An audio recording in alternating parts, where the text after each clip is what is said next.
Hello everyone, the next topic is the Sangha.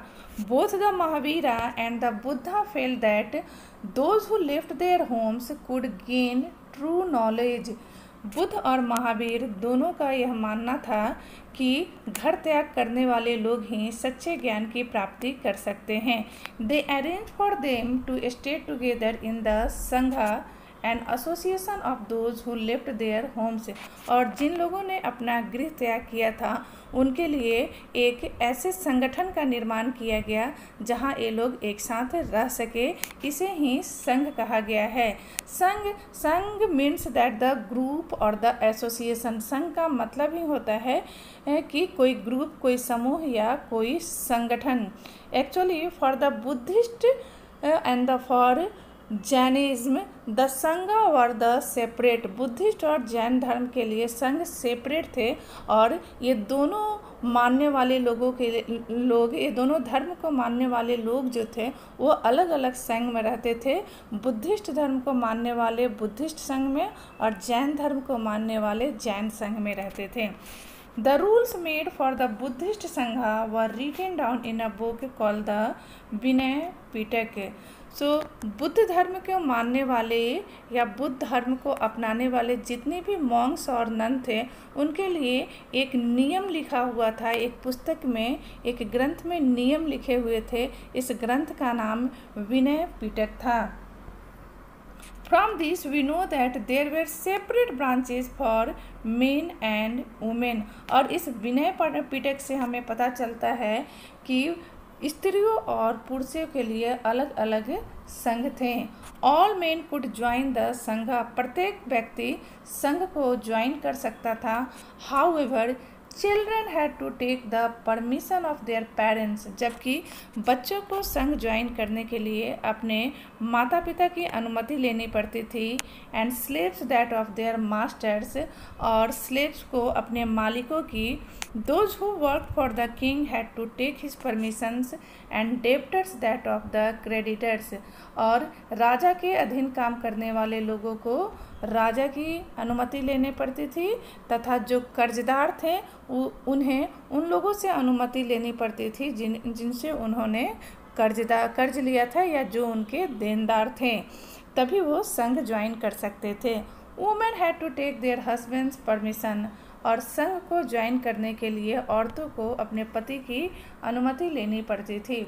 Main and women had join the संघा lead simple life. जिन स्त्रियों और पुरुषों ने संघ को ज्वाइन किया था उन्हें बहुत ही साधारण जीवन व्यतीत करना होता था. They meditated for most of the time. ज़्यादातर समय में ये ध्यान लगाते थे. And went to cities and village to beg for food. और गांव तथा शहरों में जाकर इन्हें अपने जीवन यापन के लिए भोजन या भिक्षाटन करना होता था. That is why they were known as bhikshus. और यही कारण है कि बौद्ध धर्म के जो मॉन्क और नन होते थे उन्हें भिक्षु या भिक्षुनु के रूप में जाना जाता है. They taught others and helped one another. ये दूसरे को शिक्षा देते थे और इस तरह से एक दूसरे की सहायता करते थे. They also held meetings to settle any quarrels they took place within the sangha. अगर संघ में रहने वाले लोगों के बीच किसी तरह का मतभेद या क्वेरल होता था तो इसके लिए वो एक मीटिंग या बैठक आयोजित करते थे. Those who join the sangha included Brahmins, Kshatriyas, merchants, labourers, barbers, courtesans and slaves. जिन लोगों ने संघ को ज्वाइन किया था उनमें सभी तरह के लोग आते थे जिसके अंतर्गत ब्राह्मण, क्षत्रिय, व्यापारी, यहाँ तक कि मजदूर, बार्बर, बाल काटने वाले, राजा के दरबार में रहने वाले स्लेव्स, गुलाम सभी शामिल थे. Many of them wrote down the teaching of the Buddha. इनमें से बहुत सारे लोगों ने बुद्ध की शिक्षा को लिखा है. Some of them also composed beautiful poems describing their life in the Sangha. बहुत सारे संघ में रहने वाले बहुत सारे जो लोग थे उन्होंने बहुत ही सुंदर कविता की रचना की है और इसमें यह व्यक्त किया है कि किस तरह से वो अपने जीवन को संघ में बिताते हैं. Monasteries. To begin with, both Jaina and Buddhist monks went from place to place throughout the year. शिक्षा देने के लिए जैन और बौद्ध धर्म के मॉन्क जो थे वो हमेशा एक प्लेस से दूसरे प्लेस पे पूरे साल घूमते रहते थे। The only time they stayed in one place was during the rainy season. केवल बरसात का समय ही ऐसा था जब वो एक जगह पर ठहरते थे। When it was very difficult to travel, जब उन्हें यात्रा करने में काफ़ी कठिनाइयों का सामना करना पड़ता था।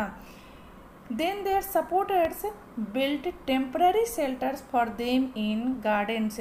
तब उनके सपोर्टर्स जो थे, जो उन्हें समर्थन देते थे, वो लोग उनके लिए एक टेम्पररी आवास का निर्माण करते थे और they lived in a natural caves in hilly areas, और पहाड़ी इलाकों में उनके रहने के लिए गुफाओं में व्यवस्था की जाती थी तथा अन्य इलाकों में टेम्पररी शेल्टर गार्डन्स में, बागान या बगीचों में बुद्धिस्ट या जैन धर्म के मॉन्क्स और नन्स के लिए बनाए जाते थे।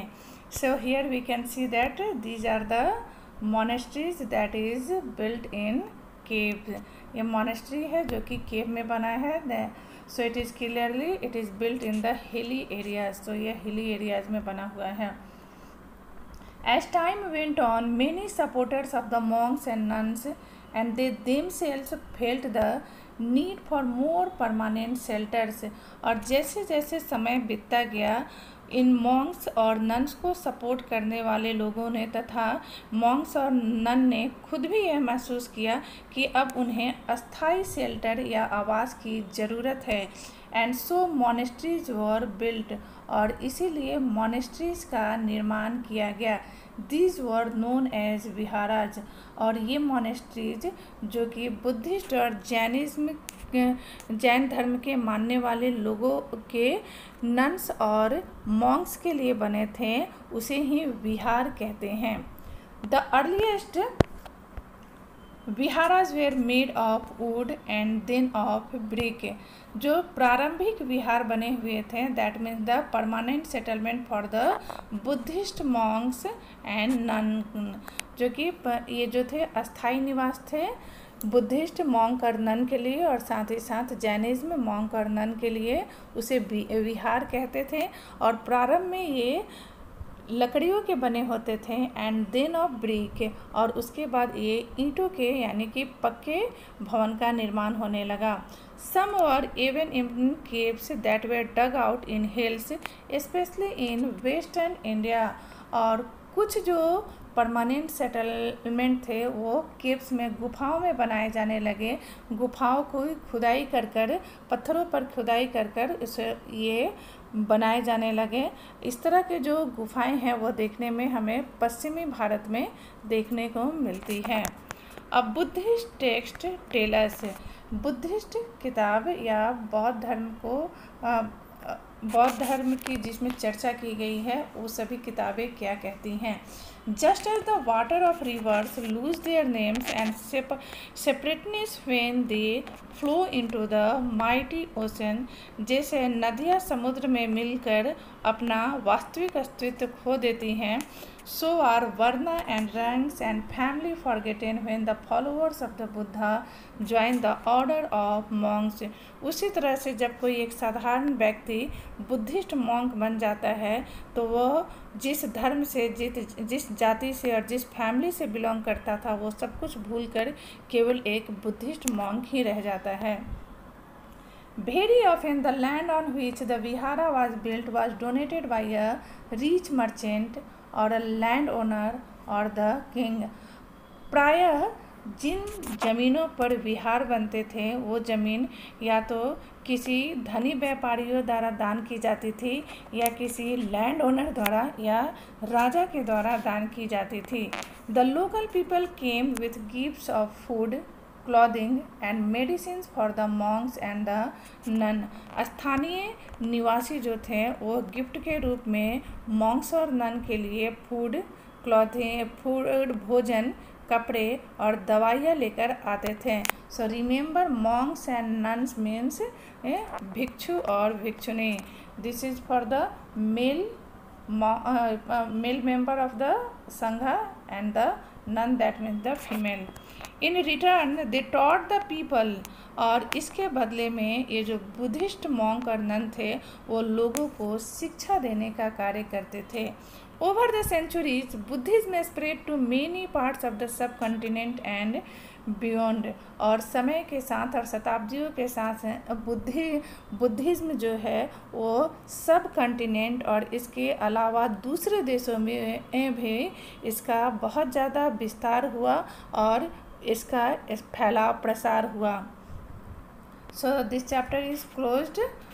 All the main points are cleared. In the next class I will explain about that the system of ashrams. Thanks for watching my videos.